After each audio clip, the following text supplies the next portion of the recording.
जय श्री राधे। आनंद आशुलिपि पत्र का अंक 3 प्रतिलेखन संख्या 5 गति 80 शब्द प्रति मिनट प्रारंभ करें।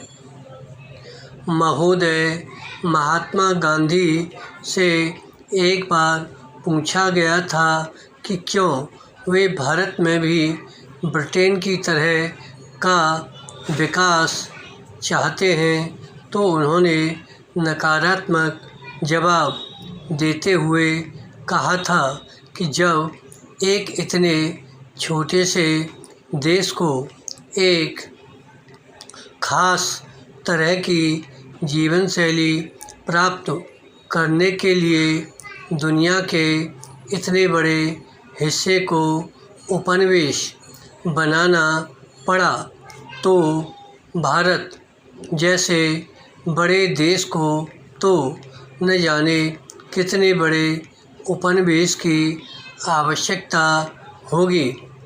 दूसरे शब्दों में उन्होंने कहा कि बाहरी वैभव पर आधारित विकास जो दूसरों के संसाधनों की लूट खसोट पर आधारित हो, कभी भी आदर्श या अनुकरणीय नहीं माना जा सकता है। विराम।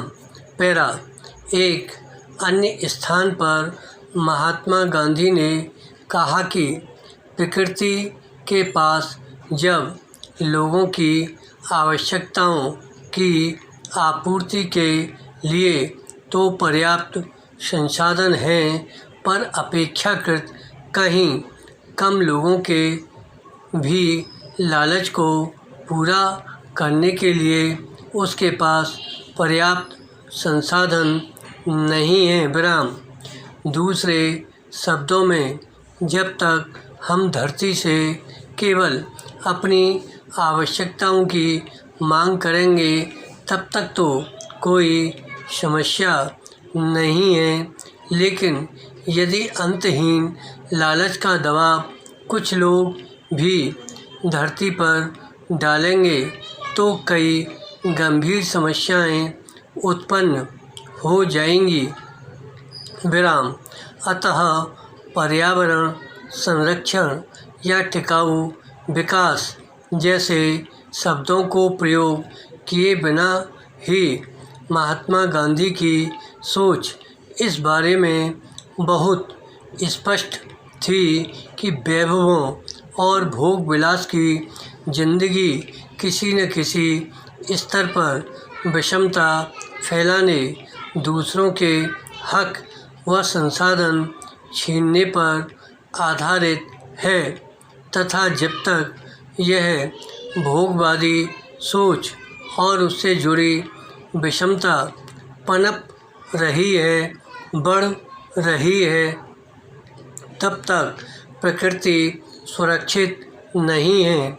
आज जब पर्यावरण की सुरक्षा तो क्या, केवल इससे संबंधित बातचीत और बैठकों पर करोड़ों डॉलर खर्च किए जा रहे हैं, यह प्रमुख सवाल अभी तक दुनिया के सामने खड़ा है।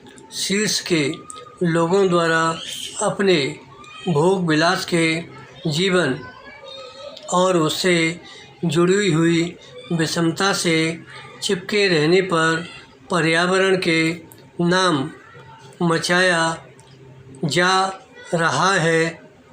इतना अधिक शोर कितना सार्थक है। विराम। पैरा। स्वीडन की सरकार ने हाल ही में एक अध्ययन करवाया था, जिसका उद्देश्य यह पता लगाना था कि स्वीडन में जो जीवन स्तर प्रचलित है, वह विश्व के कितने लोगों को उपलब्ध हो सकता है। इस अध्ययन से यह उत्तर मिला कि 10 या 12% लोग ही ऊंचे जीवन स्तर पर रह सकते हैं। विराम। प्रश्न है कि बाकी लोग कहाँ जाएंगे, क्या विश्व के संसाधनों का उपयोग होता रहेगा। विराम। धन्यवाद।